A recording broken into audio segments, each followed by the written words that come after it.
చేస్తుంటే ఇన్‌స్టాగ్రామ్‌లో రీల్స్ చేస్తుంటే వెనకాల అతను ఒక వ్యక్తి తలబడింది. ఆయన ఫేస్ అందులో కనిపించిందని చెప్పేసి ఒక మైనర్ కుర్రాడిని పట్టుకొని ఇట్లా విపరీతంగా ముగ్గురు అన్నదమ్ములు విపరీతంగా కొట్టి పోలీస్ కంప్లెయింట్ చేస్తే పోలీసులు కూడా 3 రోజులు ఒక మైనర్ బాలుని లోపల పెట్టేసి కొట్టి ఇట్లా ఈ స్థితికి తీసుకొచ్చారు. మంచిగా ఉండేవాడు. కాలేజ్‌కి వెళ్ళేవాడు. తను ఎన్‌సీసీ స్టూడెంట్ కూడా. కానీ ఇప్పుడు కదలలేక నడవలేని స్థితిలోకి వచ్చిందని చెప్పేసి వాళ్ళ తల్లిదండ్రులు వాపోతున్నారు. ఇక్కడ మాట్లాడదాం అసలు ఏం జరిగింది? అక్కడ ఎందుకు కొట్టినారు? ఆ రీల్స్ ఏంటి? వాళ్ళ పోలీసు వాళ్ళు చెప్తున్న కంప్లైంట్ ఏంది? వాళ్ళతో మాట్లాడి తెలుసుకునే ప్రయత్నం చేద్దాం. అసలు ఏం జరిగిందమ్మా?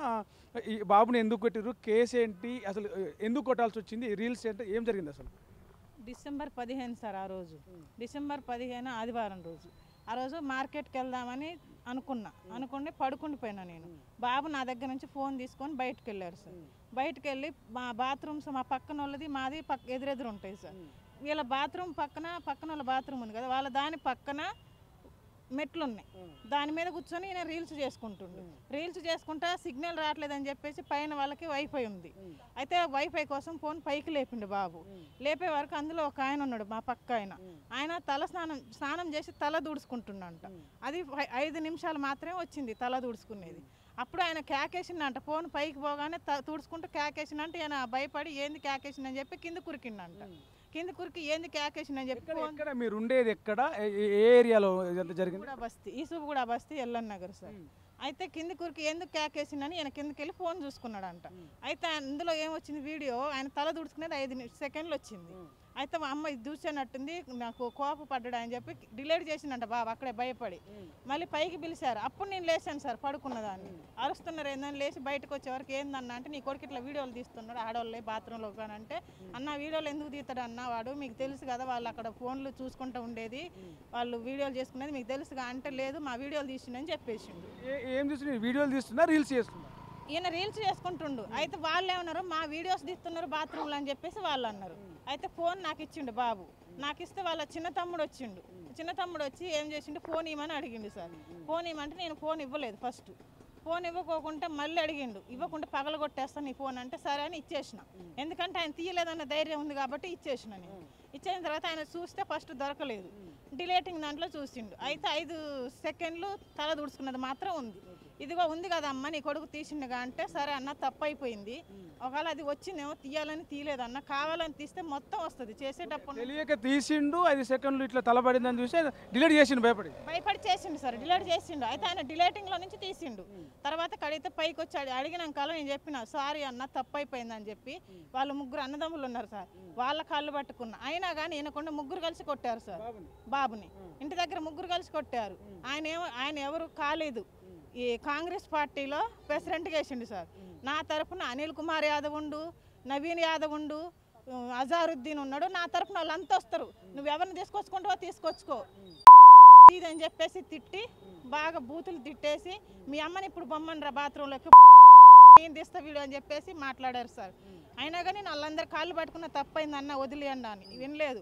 మళ్ళీ పోలీసులకు ఫోన్ చేశారు. వాళ్ళు 10 నిమిషాలలో పోలీసులు వచ్చారు. వచ్చి బాబుని తీసుకెళ్ళి అప్పుడు కూడా తీసుకెళ్ళనియొద్దని ఆయన ఖాళీదన్న ఆయన ప్రెసిడెంట్ కదా, ఆయన కాళ్ళే పట్టుకున్నా, నా దగ్గరికి రావద్దని నెట్టేశారు. నాకు పంపించారు బాబుకి. 15కే తీసుకెళ్లారు. ఆ రోజు తీసుకెళ్ళిన వాళ్ళు మళ్ళీ నేను హాఫ్ అన్ అవర్. ఎన్ని రోజులు అవుతుంది ఇదంతా జరిగి కూడా? డిసెంబర్ అంటే 7 నెలలు అవుతుంది సార్. అయితే 7 నెలల నుంచి ఎందుకు మీరు బయటికి రాలేదు? అసలు బాబు ఇట్లనే ఉండేవాడా? ఇట్లనే ఉండేవాడా? మంచిగా ఉండేవాడా? ఆయన ఏం చదువుతున్నాడు? ఆయన పరిస్థితి ఎట్లా ఉండే? ఆయన 8th class sir, NCC student. ఎన్సీసీలో ఉన్నాడు ఆయన మంచిగా ఉంది, ఆయనకి ఏ ప్రాబ్లం లేదు సార్. అన్ని చెకప్లు చేసి ఆయనకి ఎన్సీసీలో 8th క్లాస్లో తీసుకున్నారు. 8th క్లాస్లోనే ఇది జరిగింది. ఇప్పుడు 9th ఇప్పుడు. అయితే పోలీస్ స్టేషన్ తీసుకెళ్ళిన తర్వాత నేను వెళ్ళాను అక్కడికి. నేను వెళ్ళినప్పుడు నాకు కలిపిలేదు బాబుకి. ఆయనకి ఎక్కడో దూరంగా పెట్టారు, నాకు చూపించారు అంతే. పొద్దుగోకులు ఉంచుకున్నారు సార్. మధ్యాహ్నం తీసుకెళ్ళిన వాళ్ళు నైట్ 9 వరకు ఉంచుకున్నారు నాకు మా సిస్టర్కి. మా ఆయన లేడు అప్పుడు, బయట ఉన్నాడు, అవుట్డోర్కి వెళ్ళాడు. 3 రోజుల దాకా ఆయన లేడు. అయితే ఆ రోజు వెళ్ళినప్పుడు నాకు 9 వరకు ఉంచుకుని వాళ్ళు ఎవరు రాలేదని నాకు పంపించేసిండు ఎస్ఐ. బాబు అక్కడ పోలీస్ స్టేషన్లోనే ఉన్నాడు. పోలీస్ స్టేషన్లోనే ఉన్నాడు 2 నైట్లు.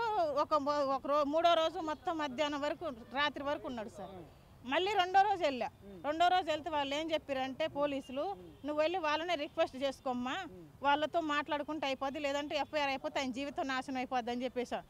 మళ్ళీ వాళ్ళ కాడికి వెళ్ళి మళ్ళీ బతిలాటం జరిగింది. వినలేదు, మేము అసలే వదలం, ఎవరిని తీసుకొచ్చుకో, నీకే అండు ఉంటే తీసుకొచ్చుకుంటావు అని చెప్పేసి మాట్లాడారు. మళ్ళీ పోలీస్ స్టేషన్కి వెళ్ళాం మా చెల్లిని తీసుకొని. వెళ్ళిన తర్వాత అక్కడ ఏం జరిగింది, 9 వరకు ఉంచుకున్నారు. రెండో రోజు కూడా లోపలికి కూడా రానిలేదు సార్, గేట్ బయట రోడ్డు మీద. అప్పటి వరకు ఉండి మళ్ళీ పైకి వెళ్ళి అడిగితే అప్పుడు ఇంకా రాలేదు. మీరు ఏమైనా పెట్టిరా, ఎఫ్ఐఆర్ ఏమైనా రాశారు సార్. ఏమని పెట్టిరు కేసు? లేడీస్ తీసి ఉంటారు అని చెప్పేసి రాశారు సార్. లేడీస్ అని రాశారు. అయితే మరి నేను రెండో రోజు 9 దాకా ఉండి మళ్ళీ ఇంటికి వచ్చేసిన. పంపించేశారు వాళ్ళు రాలేదని. ఇప్పుడు వాళ్ళని కూడా పిలిపించి మా బాబుని పంపించాలి కదా, 3 రోజులు ఎట్లా ఉంచుకుంటారు వాళ్ళు? తీసుకెళ్ళిన రోజే కొట్టేశారు బాబుకి. అయితే మళ్ళీ ఇంటికి వచ్చినాం 9ంటికి. ఇంటికి వచ్చిన తర్వాత మళ్ళీ వాళ్ళు వచ్చారని ఫోన్ చేసిండు వినోద్ కుమార్ ఎస్ఐ. మళ్ళీ వెళ్ళిపోయినా మా చెల్లిని తీసుకొని. వెళ్ళిపోయిన తర్వాత వాళ్ళందరూ సిఐ నా ఫ్రెండ్ అని కూడా అన్నాడు ఖాళీదు. ఆ సిఐ కాడికి రూమ్లోకి పోతున్నారు, అందరు వాళ్ళు బయటకు వస్తున్నారు. నన్ను పిలవట్లేదు. మరి నా కొడుకు తప్పు చేసినప్పుడు నాకు పిలిచి చెప్పాలి, నీ కొడుకు చేయొద్దని నాతో మాట్లాడాలి కదా. నన్ను పిలవలేదు, నన్ను కిందికి వెళ్ళిపోమన్నారు సార్. మళ్ళీ కిందికి వెళ్ళిపోయాను నేను. వాళ్ళే రూమ్లకు అటు ఇటు తిరిగి మాట్లాడుకొని ఎఫ్ఐఆర్ చేసుకొని నాకు మళ్ళీ కిందికి వచ్చి నేను సార్ రమ్మంటున్నాను చెప్పి వాళ్ళు వెళ్ళిపోయినారు. మళ్ళీ ఎస్ఐ గారిని అడిగా, ఏమైంది సార్ బాబును పంపించట్లేదని. రెండో రోజు అడిగితే లేదు ఎఫ్ఐఆర్ అయిపోయిందా సార్ అంటే అయిపోయింది అన్నాడు. ఏమని రాసిరు సార్ అని అడిగిన. అయితే ఆడవాళ్ళదని చెప్పేసి ఎఫ్ఐఆర్ అయిపోయిందమ్మా ఏం లేదు అని అంటే, మరి ఇప్పుడు నేను బాబుని తీసుకెళ్ళడానికి మీరు పంపించట్లేదు, నేనేం చేయాలని అడిగిన.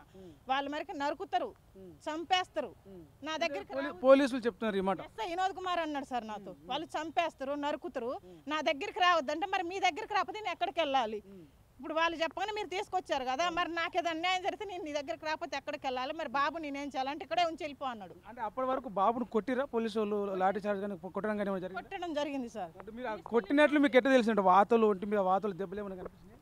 కొట్టినట్టు ఎట్లా తెలిసిందంటే మేము ఇంటికి వచ్చిన తర్వాత వాళ్ళకి వెనక్కి కాలు నొప్పి వస్తుందని చెప్పిండు సార్. కాలు నొప్పి వస్తుందంటే మెడిసిన్ తీసుకొచ్చి వేసిన తర్వాత కూడా ఆ మెడిసిన్ వేసినప్పుడు 2 రోజులు తగ్గిపోతుంది, మళ్ళీ ఆటోమేటిక్గా నొప్పి వస్తుంది. మళ్ళీ ఉస్మానియాకి వెళ్ళాను నేను. ఉస్మానియాకి వెళ్ళినప్పుడు కూడా మళ్ళీ అక్కడ 15 రోజులకు టాబ్లెట్లు ఇచ్చారు సార్. ఆ 15 రోజులు టాబ్లెట్లు వాడినాం. మళ్ళీ వాడిన అన్ని రోజులు తగ్గిపోతుంది నొప్పి. తర్వాతకి కొంచెం కాలు బెండ్ అయిపోతుంది. ఇట్లా కాలు బెండ్ అయిపోతుంది అని చెప్పేసి ఎంఆర్ఐ స్కానింగ్ కూడా తీపిచ్చాం సార్. అప్పుడు ఇక్కడ బోన్ వాపు వచ్చిందని తెలిసిపోయింది. ఈయన కొట్టినప్పుడు ప్రత్యేక సాక్ష్యం కూడా ఉన్నారు సార్ పోలీస్ స్టేషన్లో. వాళ్ళు 3 రోజులు ఉంచలేదని అబద్ధాలు ఆడుతున్నారు, 3 రోజులు ఉంచుకున్నారు, కొట్టలేదని అబద్ధం ఆడుతున్నారు. అక్కడ కొట్టేటప్పుడు కానిస్టేబుల్ ఆయన కూడా అరెస్ట్ చేసిన ఆయన కానిస్టేబులే. ఆయన అంతకు ముందే తీసుకొచ్చారంట, ఒక రోజు ముందు. ఆయన శనివారం తీసుకెళ్లారు, ఈయన ఆదివారం. ఆయన అడ్డపోతే కూడా పక్కకు తీసుకెళ్లారంట. ఈయనకి పక్కకు తీసుకెళ్లి కొట్టుంటే ఆయన వెళ్తే కూడా ఆయన కాలు కూడా తొక్కేశారంట. ఏమన్నారు చిన్న అంటే పోలీసు వాళ్ళు ఏమని మాట్లాడారు నీతోటి? ఏం చెప్పారు? అంటే బెదిరించిరా, కొట్టిరా, ఎట్లా కొట్టిరు? ఈ కింద నుంచి హాకీ టాకీ తీసుకొని వచ్చిండు. ముందు వచ్చి ఆడబెట్టి నీ పేరు ఏం పేరు అని అడిగితే నేను అజిత్ కుమార్ అని చెప్పిన. మీ క్యాస్ట్ ఏంటంటే ఇది ఎస్టీ అన్న, మాదిగా అని అడిగారు. మాలో అంటే మీరు కులమోళ్ళు ఇది అని బూతులు తిట్టిండు. మరి ఇది అని తిట్టి క్యాస్ట్ పేరు చెప్పి తిట్టి అని లాఠీ అటు పక్కన లాఠీలు అది పెట్టున్నాయి, అది తీసుకొని వచ్చి కొడుతూ తిడుతూనే ఉండవు. వేరే ఆయన ఏమో కానిస్టేబుల్ కూడా ఆపటానికి వచ్చే ఆయన కాలుకి ఆపరేషన్ అయింది. అయితే ఆయన కాలు కూడా తొక్కి ఆయన నీకు పుట్టిండారా అని ఆయన కూడా గలీజ్గా తిట్టి మళ్ళీ ఆయన నెట్టేసి నన్ను కొట్టి అక్కడ హాకీ టాకీ పెట్టి తీసుకొని లాఠీ ఆడబెట్టి వెళ్ళిపోయిండు. మీ నాన్న ఎప్పుడు వచ్చింది? మీ నాన్నకు ఎప్పుడు చెప్పినావు? అంటే అప్పుడు మెల్ల కొద్దిగా నొప్పి ఉండేది. అయితే నేను ఇంకా కొద్దిగా నొప్పులు వేస్తుందని ముందు చెప్పలే కొట్టిండని. తర్వాత ఇట్లా బెండ్ అవుతుంది ఎందుకురా అని చెప్పదలుచుకోలే. మళ్ళీ కొడితే అంటే నేను భయపడ్డా. ఆయన మళ్ళీ అన్నాడు, నువ్వు ఎవరికైనా చెప్తే కొడతా, నిన్ను వదిలిపెట్టను అది ఇది అంటే నేను బెదిరించిండని నేను చెప్పకుంటే మళ్ళీ అడిగితే మా తాతయ్య వచ్చి అడిగిండ, మంచిగా కూర్చోబెట్టి అడిగితే నేను చెప్పిన. అయితే తాతయ్య చెప్పిండు మమ్మీ వాళ్ళకి ఇట్లా కొట్టిండంట అని. సో నువ్వు మామూలుగా వీడియో తీసినావా? రీల్ చేస్తుంటేనే ఆయన ఫేస్ పడిందా? రీల్ చేస్తుంటే అనుకోకుండా ఇట్లా లేపేసరికి పడింది. అయితే వాళ్ళు కూడా 3 కొట్టిర్రు. మళ్ళీ కొట్టి నిన్ను మా వాళ్ళతో కొట్టిస్తా అని చెప్పి కొట్టించారు.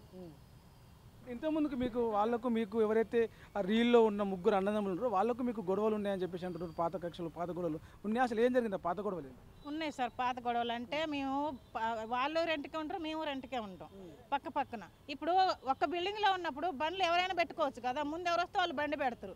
వాళ్ళు పెట్టే ప్లేస్లో మేము బండి పెట్టొద్దంట. యాండిల్ లాకులు ఇరగొట్టేసి బండి ఎక్కడో తీసుకెళ్ళి పెడతారు. అక్కడ గొడవలు వచ్చేటివి. ఆయన డ్రైవింగ్ పోతాడు, ఫుల్గా తాగేసి బట్టలు లేకుండా బయట తిరగటం, మా రూమ్ దగ్గర టాయిలెట్లు చేయటం మాకు నచ్చలేదు.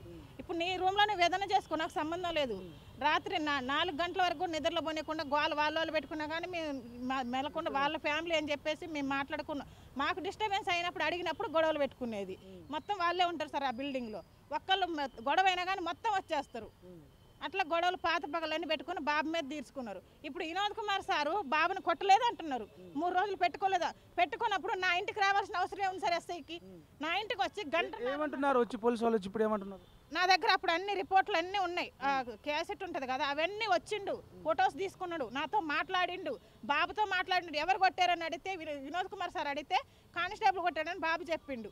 ఏ కానిస్టేబుల్ గుర్తుపడతాను, నేను గుర్తుపడతాను బాబు చెప్పినప్పుడు సరే అన్నాడు. ఈయనకు ఫోటో తీసుకుని ఫుల్ ఫీవర్ ఉంది సరే ఆయన వచ్చిన రోజు ఫోటో తీసుకొని నాతో ఏం చెప్పిండు, మా నాన్న రిక్షా తోలుతాడు, మా అన్నయ్యలు ఆటో తోలుతారు, నేను ఒక్కనే చదువుకొని ఈ జాబ్కి వచ్చిన, సరే అమ్మ ట్రీట్మెంట్కి ఏదో ఒకటి చేస్తా, మీ సార్కి ఎన్నిసార్లు ఫోన్ చేసినా ఫోన్ ఎత్తట్లేదు, ఒకసారి ఫోన్ చేయమని చెప్పేసి మా కానిస్టేబుల్ పంపిస్తాను. ఆయన వెళ్ళిపోయిండు. వెళ్ళిపోయిన తర్వాత మళ్ళీ కంటిన్యూగా కాల్ చేస్తూనే ఉన్నాడు మా సార్కి. ఆయన తీయలేదు. ఎందుకు తీయలేదు అంటే ఫస్ట్ ఆయన అక్కడికి వెళ్ళిండు పిఎస్కి. వెళ్ళి అక్కడ అడిగితే కరెక్ట్ సమాధానం ఇవ్వలేదు వాళ్ళు. మేము కొట్టలేదు అన్నట్టుగా ఎట్లనో మాట్లాడారు.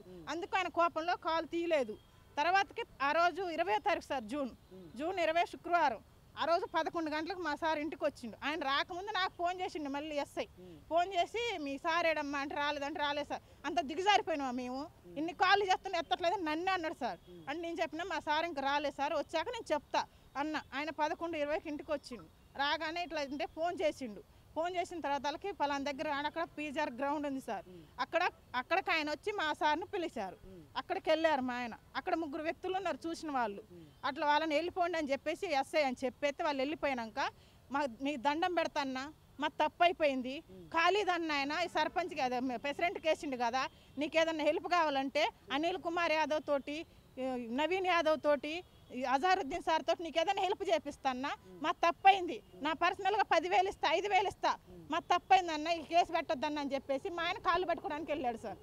బాబుకి ఏదో పోలియో ఉందని చిన్నప్పటి నుంచే ఇట్లా ఈ కాళ్ళు చేతులు వంకరు ఉన్నాయని చెప్పేసి ఏదో సర్టిఫికెట్లు చూపిస్తున్నారంట. వాళ్ళన్నీ దొంగ సర్టిఫికెట్లు పుట్టిస్తున్నారు సార్. నా పిల్లాడికి ఆ ప్రాబ్లం ఉంటే ఎన్సీసీలో ఎలా తీసుకుంటారు? ఆయన ఎన్సీసీలో స్టూడెంట్ బాబు. ఇప్పుడే కూడా స్కూల్ దగ్గరికి వెళ్ళారని అంటున్నారు. వెళ్ళిండి బాబు, 1.5 గంట పట్టే సార్ స్కూల్ కాడికి వెళ్ళడానికి. ఆయన నడవలేక మా సార్ ఎత్తుకొని పోయిండు ఎగ్జామ్ టైంలో. మా చిన్న బాబు ఉన్నాడు, ఆయన ఎత్తుకొని వెళ్ళాడు. బాబుకి వాచ్మెన్ ఉన్నాడు అక్కడ, మీరు వెళ్ళి అక్కడ కనుక్కున్నా తెలుస్తుంది బాబు ఎలా ఏ స్థితిలో వచ్చిండు. నడిచి మంచిగా వాచ్మెన్ మాకు 10 సార్లు ఫోన్ చేసి మీ బాబు ఇక్కడ కూర్చున్నాడు వచ్చి తీసుకెళ్ళండి అని వాచ్మెన్ కూడా మాకు ఫోన్లు చేశాడు సార్. వాళ్ళు అన్ని దొంగ సాక్ష్యాలు అన్ని పుట్టిస్తున్నారు సార్. ఈ రోజు డేట్ ఎంత సార్? ఈ రోజు డేట్ ఎంత? 12, 16వ తారీఖు దాకా హాస్పిటల్లో ఉన్నామని ఎట్లా రిపోర్ట్ ఇస్తారు? ఏ డాక్టర్ ఇస్తారు? డబ్బులు లంచం పెట్టారా డాక్టర్కి? అంటే డాక్టర్లు ఈ నెల 16 వరకు మీరు హాస్పిటల్లో ఉన్నట్టుగా రిపోర్ట్ ఇచ్చారు సార్. రిపోర్ట్ మాకు 10వ తారీఖే ఇచ్చారు ఆ పేపర్. ఇప్పుడు మా దగ్గర అన్నీ ఉన్నాయి సార్. ఇప్పుడు ఆయన కొట్టినప్పుడు ఉన్న సాక్ష్యము ఉంది, కొట్టలేదని మాట్లాడుతున్నారు. 3 రోజులు పెట్టుకున్నారు. అక్కడ సీసీ ఫుటేజ్ తీస్తే మేము 3 రోజులు ఉన్నది లేని కూడా తెలిసిపోతుంది. మాకు న్యాయం కావాలి. ఆ డ్యూటీలో ఎంతమంది అయితే పోలీసులు వాళ్ళందరూ సస్పెండ్ చేయాలి. నా కొడుకు న్యాయం జరగాలి. ఇప్పుడు ఇంటి దగ్గర ఎంతమంది ఖాళీదు, అలీ, రేమాన్ వీళ్ళు 3 ఎంతలైతే కొట్టారో వాళ్ళ 3 మీద యాక్షన్ తీసుకోవాలి. అంటే బాబు వీడియో రీల్ చేస్తుంటే జస్ట్ అతని స్నానం చేసి తల తుడుచుకుంటే తల పడిందని చెప్పేసి ఆ వీడియోలో తల కనిపించిందని చెప్పేసి పోలీసులో కంప్లైంట్ చేసి వాళ్ళ 3 అన్నదమ్ములు కలిసి ఆ బాబును కొట్టడం, వాళ్ళ తండ్రి లేని సమయంలో బాబు మీద పోలీస్ కంప్లైంట్ ఇచ్చి పోలీస్ స్టేషన్కి పంపించి ఆ తర్వాత పోలీసులు కూడా కొట్టిరని చెప్పి చెప్తున్నారు. బాబు ఎన్సీసీలో ఉండేవాడు. ఎన్సీసీలో ఉండి యాక్టివ్గా ఉండి రన్నింగ్ చేసి నడిచి గేమ్స్ ఆడే పిల్లాడు ఇప్పుడు కనీసం నడవలేక నిల్చోలేని పరిస్థితుల్లో ఉన్నాడు. పోలీసులే కావాలని కొట్టి లేనిపోని ఫేక్ సర్టిఫికెట్లు సృష్టించి పోలియో అని చెప్పేసి ఫేక్ సర్టిఫికెట్ సృష్టించి అడ్వాన్స్డ్ డేట్ తోటి ఆ సర్టిఫికెట్లు ఆ పేపర్లన్నీ సృష్టించి మమ్మల్ని కావాలని తప్పుదో పట్టిస్తున్నారు. పోలీసుల తప్పు లేకపోతే కనుక ఎందుకు వచ్చి కేసు విత్డ్రా చేసుకోమని బతలాడతారు. కాబట్టి వాళ్ళ తప్పు ఉంది, వాళ్ళు మాకు అన్యాయం జరిగింది మా కుటుంబ సభ్యులకి. మీరు అధికారులు కావచ్చు, ముఖ్యమంత్రి సంబంధించిన ఎవరైతే పై అధికారులు ఉంటో వాళ్ళందరూ కూడా ఈ విషయంలో చొరవ తీసుకోవాలి, న్యాయం చేయాలి, వాళ్ళపైన చర్యలు తీసుకోవాలని చెప్పేసి బాధితులు కోరుతున్నారు. అసలైన తొలి వెలుగు. ఫాలో వాట్సాప్ @తొలి వెలుగు official.